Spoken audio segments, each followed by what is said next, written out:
নীল আকাশের নিচে পৃথিবী, আর পৃথিবীর পরে ওই নীল আকাশ। তুমি দেখেছো কি?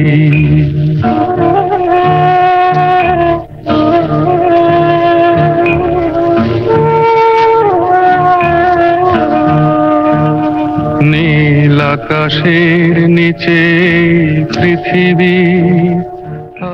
হেমন্ত মুখোপাধ্যায় বা হেমন্ত কুমার, এইরকম সৌম্যকান্তি চেহারা বাঙালির মধ্যে কমই দেখা যায়।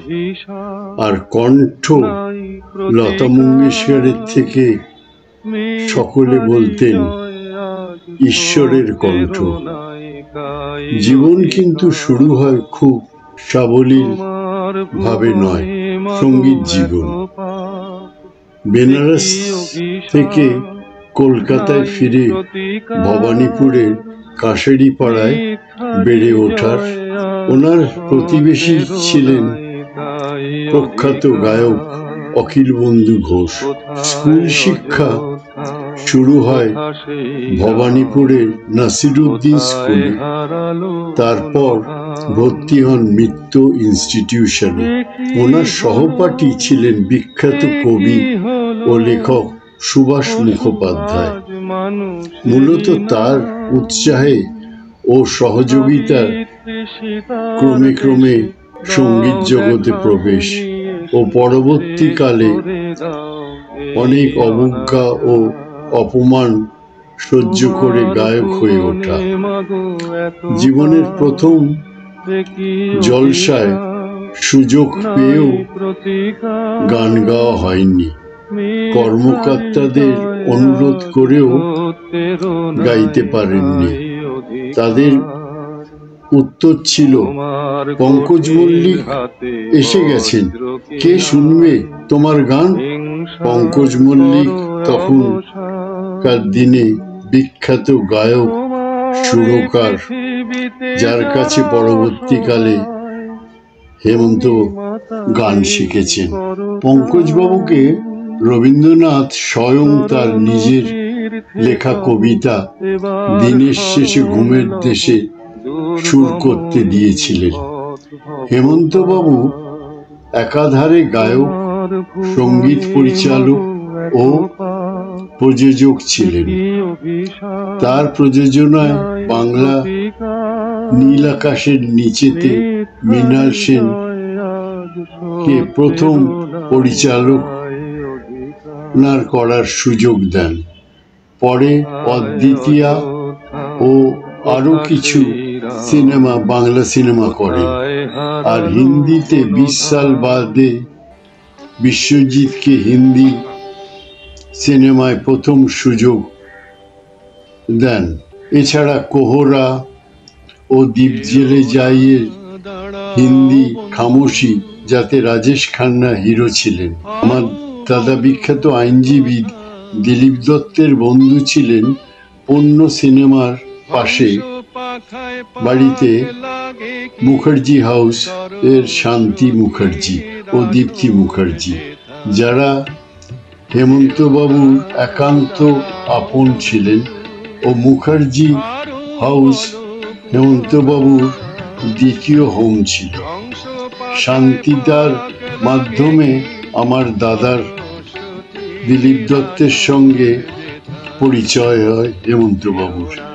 সেই সূত্র ধরে আমাদের বাড়ির বিয়ে বা অন্নপূর্ণা পুজোর অনুষ্ঠানে সপরিবারে আসতেন। তাছাড়া নানা কারণে আইনি পরামর্শ ব্যাপারেটাও ছিল। ওর গায়ক জীবনের প্রথম দিকে গানগুলির মধ্যে জনপ্রিয় হয়েছিল কথা কয়ো না তো, শুধু শোনো।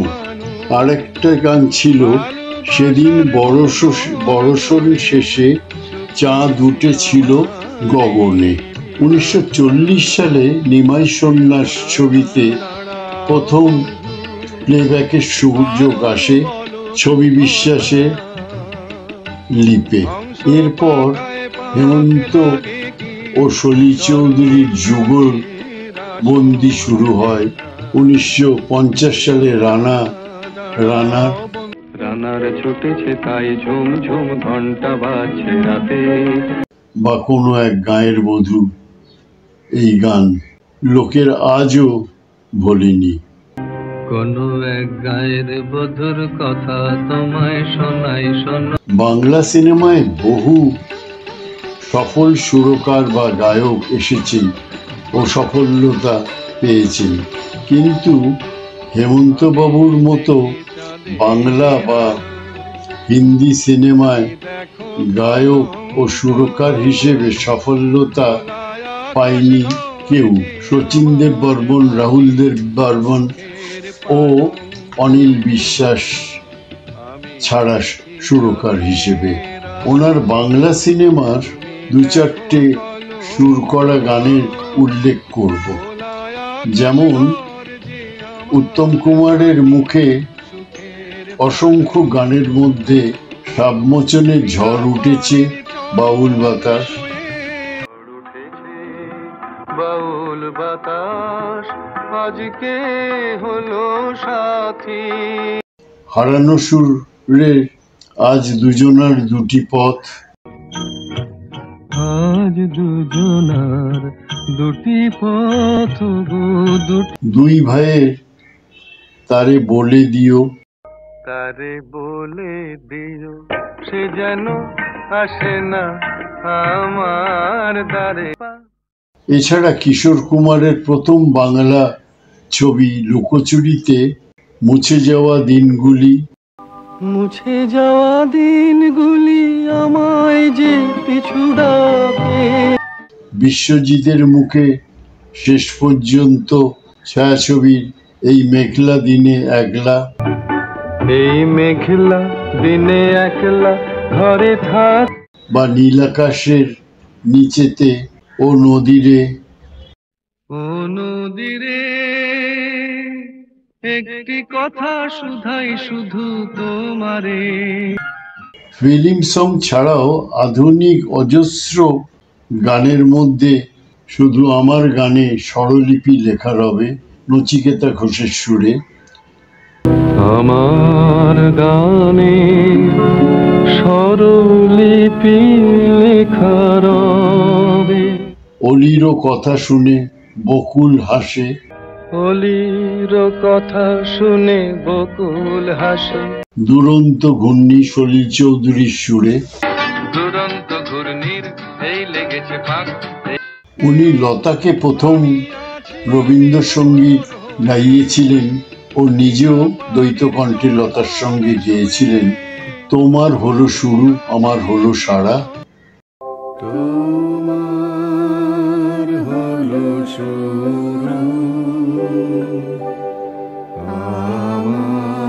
আমার হলো সারা। আরেকটা পিঠে ছিল মধু গন্ধে ভরা।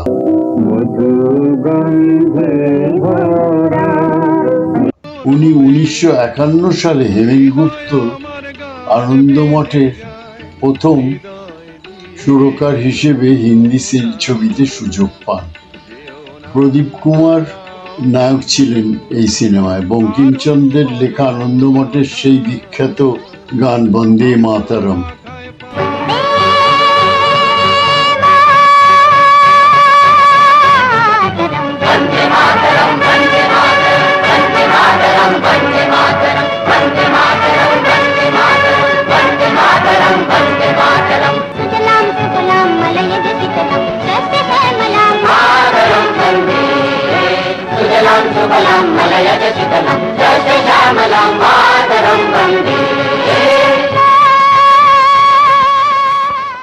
ওই সময় লতা খুব সহযোগিতা করেছিলেন। ওনার স্ত্রীর নাম বেলা মুখার্জি ও ছেলে নাম জয়ন্ত ও মেয়ে রানু। ওনার পুত্রবধূ অভিনেত্রী মৌসুমী চট্টোপাধ্যায়। ওনার বাবার নাম ছিল কালিদাস মুখোপাধ্যায় ও মার নাম কিরণবালা মুখোপাধ্যায়। ওনার এক ভাই ছিলেন কমল মুখোপাধ্যায়, তিনিও সঙ্গীত শিল্পী ছিলেন। হিন্দি বাংলা ছাড়া উড়িয়া, তামিল, পাঞ্জাবি, আসামি মতো অনেক সিনেমায় গান গেয়েছেন উনি। বাংলা হিন্দি ছাড়া উনি মিউজিক দিয়েছিলেন একটি ইংরেজি ছবিতে। ছবিটির নাম ছিল সিদ্ধার্থ। তাতে শশী কাপুর ছিলেন নায়ক ও সিমি গড়ওয়াল ছিলেন নায়িকা। পরিচালকের নাম যতদূর মনে পড়ে ব্রুক। তিনি হেমন্তবাবুর ভীষণ অনুরাগী ছিলেন ও ওনার গাওয়া মরুতীর্থে হিংলাজের গান পথের ক্লান্তি ভুলে স্নেহ ভরা কোলে তব মা ও নীলাকাশের নিচে ছবির গান ও নদীরে একটি কথা শুধাই শুধু তোমারে গান দুটি এই সিনেমায় বাংলা ভাষায় নতুন করে রেকর্ড করে ব্যবহার করেছিলেন। যদিও হেমন্তবাবু বলেছিলেন ইংরেজি ছবিতে বাংলা গান লোকে ভালোভাবে নেবে না, কিন্তু পরিচালক শোনেননি।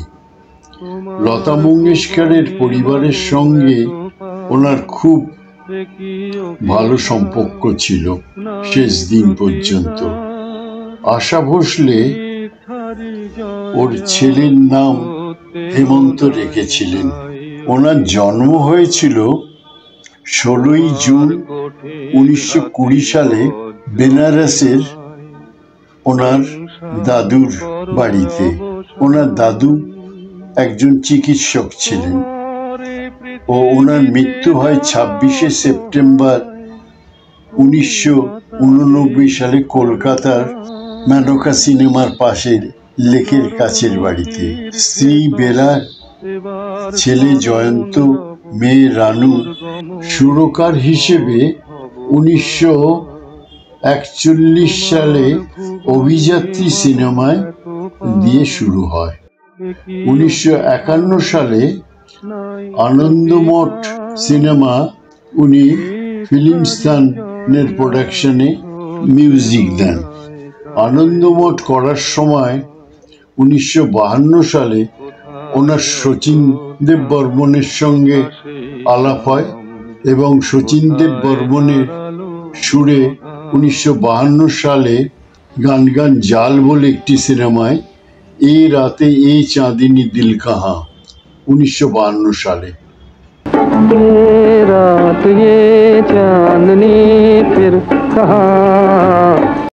তারপরে গান চুপ হ্যায় ধরতি, চুপ হ্যায় চাঁদ সিতারে ও চুপ হ্যায় ধরতি, চুপ হ্যায় চাঁদ সিতারে, তেরি দুনিয়া মে জিনে সে এ বেহতর হ্যায় কে মর যায়।